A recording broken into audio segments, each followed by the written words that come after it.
লীଳା ଚହଟିବ ଉଦୟ ବାଖର ତହିଁ ପାରୁଷରେ ଥିବ ଚିତଳ ମାଛର ଗୁମୁଟ କୁମ୍ଭୀର ହାଡ଼ବାଇ ମଧ୍ୟ ଥିବ। ବିଭାଣ୍ଡକ ଋଷି ଏଇ କ୍ଷେତ୍ର ଦେଇ ଯାଇଥିଲେ ଏବଂ ଏହି ସ୍ଥାନରେ ବକ୍ରେଶ୍ୱର ମହାଦେବଙ୍କୁ ଦର୍ଶନ କରୁଥିଲେ। ଏଠି ଯେଉଁ ଭୈରବୀ ଅଛନ୍ତି ଆଉ ଭୈରବ ଅଛନ୍ତି ଇଏ ମଧ୍ୟ ଏକ ଗୁପ୍ତ କ୍ଷେତ୍ର। କଳିଯୁଗର ଶେଷରେ ପଞ୍ଚସଖା ମାନେ ଆସିବେ ଏବଂ ବିଭାଣ୍ଡକ ଋଷି ମଧ୍ୟ ତାଙ୍କ ସହିତ ଆସିବେ ଗୁପ୍ତ ଭାବରେ। ଉତ୍ତରୁ କାଳିକା ଆସିଲ ବହୁଳ ମର୍ତ୍ତ୍ୟରେ କରିବେ ଖେଳ ସମ୍ବଲପୁରରେ ମାତ ସମ୍ବଲାଇ ଭକ୍ତଙ୍କୁ କରିବେ କୋଳ। ଜୟ ଜଗନ୍ନାଥ ଜୟ ଜଗନ୍ନାଥ। तेज दर्शक बंधु मालिकार वर्णित अच्छी 16 मंडल विषय जमीक सारला मंडल माँ विमला मंडल कटक चंडी मंडल से रही माँ समलेश्वरी मंडल टीम बर्तमान पहुँची जाइए माँ समलेश्वरी मंडल में। तेबे कौन रही एठी मालिका वर्णित गुप्त स्थान संबलपुर जिले में बर्तमान डेरा पकई टीम पाखापाखि 3 दिन हम आम बर्तमान अच्छू हुमा गाँव में आम अच्छू बिल्कुल वक्र मंदिर ओडिशार एकमात्र वक्र मंदिर। तेबे कौन रही मालिका सहित लिंक मालिकार अनेक ग्रंथ कौन प्रमाण दूची आगुरी लीलाखेला कौन हम सांगे जोड़ी होती मालिका गवेषक जगन्नाथ कथा संस्कृत महान प्रचारक कान्हू बाबा। बाबा आपन स्वागत करुची। जय जगन्नाथ। बाबा कौन कहिबे? नमः शिवाय नमः शिवाय नमः शिवाय। ओम नमः शिवाय। कर्पूर गौरं करुणावतारं संसार सारं भुजगेन्द्रहारं सदाव संतं हृदयारविन्दे सदाव संतं हृदयारविन्दे भवं भवानी सहितं नमामि भवं भवानी सहितं नमामि। नमः शिवाय। आमे जो क्षेत्र में अवस्थान करुचे से होते अकाल मृत्युहरणकारी शंकर भगवान। से शंकर भगवान का पादपद्म अधर्म अनंत कोटि प्रणाम। ओडिशा रे ये एक अद्वितीय क्षेत्र जो क्षेत्र महिमा होची विचित्र एवं बक्रेश्वर नाम नामित होती बा विमलेश्वर बाबा बक्रेश्वर बोली नामित कराई एवं मालिका पृष्ठ को यदि आपण अवलोकन करेंगे त्रेता जुगरे जो थिले विभाण्डक ऋषि आप जानिथिबे विभाण्डक ऋषि यही क्षेत्र दे जाइथिले एवं यही स्थान रे बक्रेश्वर महादेव को दर्शन करथिले। ताकर नाम होची विभाण्डक आगे अछंते रामेश्वर। ये कथा रामायण पुराण पृष्ठारु जना जाए एवं महान पंचसखा अच्युत अनंत दशमंत बलराम जगन्नाथ शिष्यनंत जो पंचसखा ग्रंथ लिखिछंती से विभाण्डक ऋषि उद्देश्य कलिजुगर शेष पंचसखा माने आसिबे एवं विभाण्डक ऋषि सहित आसिबे गुप्त भाव एवं ये स्थान रे लीला चहटी बोली महापुरुष अच्युत तांकर भविष्य पटल ग्रंथ रे कहउछंती। लीला चहटिव उदय बाखर तही पारुषरे थिब चितल माछर गुमुट कुंभीर हाड़बाई मध्य थिब। से कहते ये गोटे चितल माछर कथा कहते जो चितल माछ महानदीर परिप्रेक्षी दे आमर झंकट सागला दे से जो पुरी की गमनागमन कर कथा लिखिं एवं गोटे हाड़बाई ठाकुराणी कथा लिखिं जो हाड़बाई ठाकुराणी यही महानदीर तटदेश अष्टचंडीक गहन में हाड़बाई रूप में पूजा पाउछंती एवं से मध्य आसिबे जहाँ ना होची भारती पाटना बोली एक गुप्त स्थान रही। यही पाताली श्रीक्षेत्र निकट में गोटे गुप्त क्षेत्र भारती पाटना कथा से कहते पाटना निकटू जही उपजीव लीला परिहाट जंत विभाण्डक ऋषि बैठी करिवे नाम मात्र हेब मुख्य। जो विभाण्डक ऋषि ବକ୍ରେଶ୍ୱରଙ୍କୁ ଦର୍ଶନ କରିଥିଲେ ବିଭାଣ୍ଡକଙ୍କର କାମ ହେଉଛି ସେ ସବୁବେଳେ ବଙ୍କେଇ ବଙ୍କେଇ ଚାଲନ୍ତି। ମହାଭାରତ ପୃଷ୍ଠାରେ 88,000 ବାବାଜୀ ଅଛନ୍ତି, ତା ଭିତରୁ 2 ଜଣ ହେଉଛନ୍ତି ବଙ୍କା। ଜାଣିଛ କିଏ କିଏ? ଜଣେ ହେଲେ ଅଷ୍ଟବକ୍ର ଋଷି, ଆଚ୍ଛା। ଆଉ ଜଣେ ହେଲେ ବିଭାଣ୍ଡକ। ଅଷ୍ଟବକ୍ର ଋଷି ଅଷ୍ଟବାକ୍ୟରେ ଚାଲନ୍ତି, ସେ ପୁରାଣ ପୃଷ୍ଠାର କଥା। ଏବଂ ଇଏ ଯେଉଁ ବିଭାଣ୍ଡକ ଇଏ ମଧ୍ୟ ବଙ୍କେଇ ବଙ୍କେଇ ଚାଲନ୍ତି।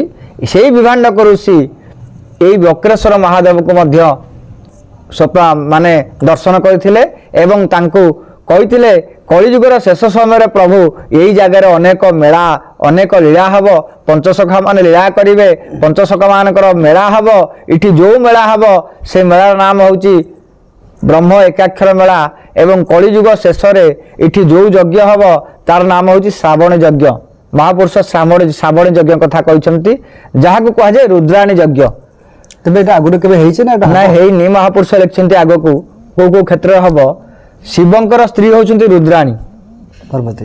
ଶିବ ହେଉଛନ୍ତି ରୁଦ୍ର, ପାର୍ବତୀ ହେଉଛନ୍ତି ରୁଦ୍ରାଣୀ। ଶିବ ହେଉଛନ୍ତି ଭୈରବ, ପାର୍ବତୀ ହେଉଛନ୍ତି ଭୈରବୀ। ଯେମିତି 64 ଭୈରବ ଅଛନ୍ତି, 64 ଭୈରବୀ ଅଛନ୍ତି। ଅନେକ କହନ୍ତି ଅଷ୍ଟ ଭୈରବରୁ 8 ରୁ 64 ହେଇଛି। ସେ ତ ଶାସ୍ତ୍ର କଥା, ଶିବ ସଂହିତା କଥା କହୁ କହୁ ମେଳିଯିବ କୁଆଡ଼େ। କାହିଁକି ଭୈରବ ହେଲେ? ଏଠି ଭୈରବୀ ରହିଛନ୍ତି, ତେଣୁ ଅଷ୍ଟ ଭୈରବ ଏ ଯେଉଁ ଭୈରବ ରହିଛନ୍ତି, ଶିବ ହେଲେ ଭୈରବ, ଇଏ ହେଉଛନ୍ତି ଭୈରବୀ।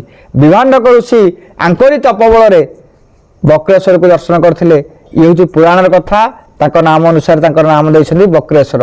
ଯଦି ଶିବ ସଂହିତା ଆପଣ ଦେଖିବେ, ତନ୍ଦା ତୁଳତ କମଳପତ୍ରାୟ ବୈଜୟନ୍ତେ ଭୁବନଂ ଚନ୍ଦ୍ରାଢ଼ ଶେଖର ନୀଳକଣ୍ଠ ମମ ରୁଦ୍ରାକ୍ଷ ବାମାଜଳେ କମ୍ଭୁକୁରବିତ କହ କହ ବଳନା ନେତ୍ରାଭି ଯୁଗ୍ମ କରଉ ସହସ୍ରାକ୍ଷ ନମଂ ନମ ନମଃ ସେ ରୁଦ୍ରାଣଂ ପ୍ରତି ଆଗଛ। ମହାପୁରୁଷ କହୁଛନ୍ତି ଏଠି ଶିବାଷ୍ଟକ କପିଳ ସଂହିତା ଶିବ ସଂହିତାରେ ଶିବ ଅଷ୍ଟକ ଅଛି, 64ଟା ରୁଦ୍ର ଜାମଳ ଅଛି।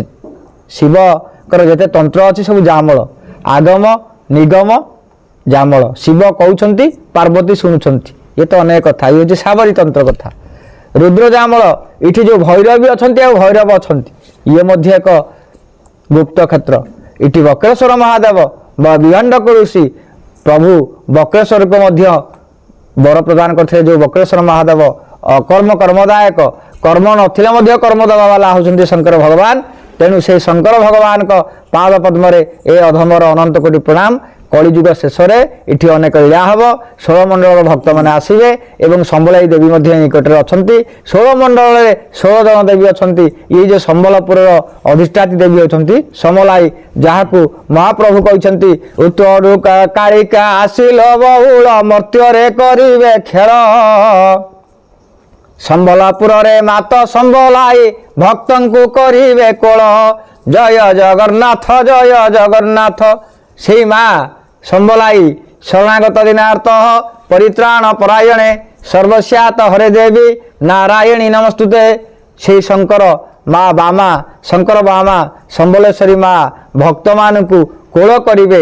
କଳିଯୁଗ ଶେଷରେ ଇଏ ସେହି ପବିତ୍ର କ୍ଷେତ୍ର, ଐତିହ୍ୟ କ୍ଷେତ୍ର, ଗୁଣର କ୍ଷେତ୍ର, ମହାନ କ୍ଷେତ୍ର, ବଳିଷ୍ଠ କ୍ଷେତ୍ର, ଋଷି କ୍ଷେତ୍ର, ତର୍ପଣ କ୍ଷେତ୍ର, ଦିବ୍ୟ କ୍ଷେତ୍ର, ମହାଶକ୍ତି କ୍ଷେତ୍ର ଏବଂ ଚକ୍ର କ୍ଷେତ୍ର। ଏହି ଜଗନ୍ନାଥ ପବିତ୍ର କ୍ଷେତ୍ରରେ ସାବର ଗୁଣରେ, ସାବରୀ ତନ୍ତ୍ର ଅନୁସାରେ, ଶ୍ରାବଣୀ ଗୁଣରେ, ରୁଦ୍ର ଜାମଳରେ ମହାପ୍ରଭୁ ଶଙ୍କର ଭଗବାନ ଏଠି ବକ୍ରେଶ୍ୱର ହୋଇଛନ୍ତି। ବିଭାଣ୍ଡକ ଋଷି ମଧ୍ୟ ଏ ସ୍ଥାନକୁ ଆସିଛନ୍ତି। ଏ ସ୍ଥାନରେ ମଧ୍ୟ ମୁକସାକ୍ଷୀ ରୂପରେ ଆସିବେ। କଳିଯୁଗ ଶେଷରେ ପଞ୍ଚସଖାମାନେ ଆସିବେ। ଦିବ୍ୟ କୁଣ୍ଡଳ ହାର ମଜଳ ମସ୍ତ କଜଳ ଲୋଳିତଂ ଗାଢ଼ କୁନ୍ତଳ ନେତ୍ରମଜଳ ଚନ୍ଦ୍ର ଶୀତଳ ଭାସିତଂ हे शिवापति पार्वतीपति त्राहि मां भव सागरं। हे शिवापति पार्वतीपति त्राहि मां भव सागरं। ତେବେ ବାବା ଆପଣଙ୍କୁ ଅନେକ ଅନେକ ଧନ୍ୟବାଦ। ଖୁବ୍ ସୁନ୍ଦର ତଥ୍ୟ, ଖୁବ୍ ସୁନ୍ଦର ବାର୍ତ୍ତା ପ୍ରଦାନ କଲେ ଆମର ଏ ଭିଡ଼ିଓ ମାଧ୍ୟମରେ ଆମ ଦର୍ଶକ ବନ୍ଧୁମାନଙ୍କୁ। ନମ ଶିବାୟ, ନମ ଶିବାୟ, ନମ ଶିବାୟ। ତେବେ ଦର୍ଶକ ବନ୍ଧୁ ଆପଣମାନେ ବର୍ତ୍ତମାନ ଶୁଣୁଛନ୍ତି ମାଳିକା ଗବେଷକ, ଜଗନ୍ନାଥ କଥା ସଂସ୍କୃତିର ମହାନ ପ୍ରଚାରକ, ସବୁର ପ୍ରିୟ କାହ୍ନୁ ବାବାଙ୍କୁ। ବାବା କହିଗଲେ ଏ ପୀଠରେ ଆଗକୁ ହେବ ଭକ୍ତମାନଙ୍କର ମହାମିଳନ, ଜୋରଦାର ଲୀଳା ହେବ ଏଇ ପୀଠରେ। ପଞ୍ଚସଖା ମାନେ ମଧ୍ୟ ପୁଣି ଥରେ ଏଠିକି ଆସିବେ, ତାଙ୍କ ସହିତ ଅନେକ କିଛି ଶ୍ରଦ୍ଧାଳୁ ମଧ୍ୟ ଏଠିକି ଆସିବେ। ଏକାକ୍ଷର ମେଳା ମଧ୍ୟ ଏଇଠି ହେବ। ସମୟ ସାକ୍ଷୀ ଅଛି, ଦେଖାଯାଉ ଆଗକୁ କ'ଣ ସବୁ ଘଟୁଛି। ବିଦାୟ ଦିଅନ୍ତୁ, ଦେଖା ହେବ ଆଗାମୀ ଅଧ୍ୟାୟରେ। ଜୟ ଜଗନ୍ନାଥ, ଜୟ ପଞ୍ଚସଖା।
शेष अवतार कल्की अवतार। कल्की अवतार किए? कल्की अवतारଙ୍କ नाम कौन? प्रभु केउठी जन्म नेबे?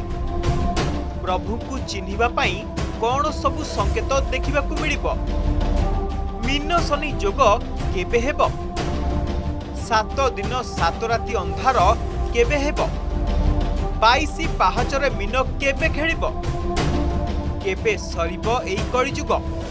ए समस्त विषय रे जानिबाकू चाहुछन्ति कि आपणकर विश्वासर चैनल सत्यभंज प्रकाशित एवं श्री पुलिन बिहारी पंडांक लिखित कल्की लीला पुस्तक आज ही बुक करंतु 8763148981 व्हाट्सएप नंबर रे।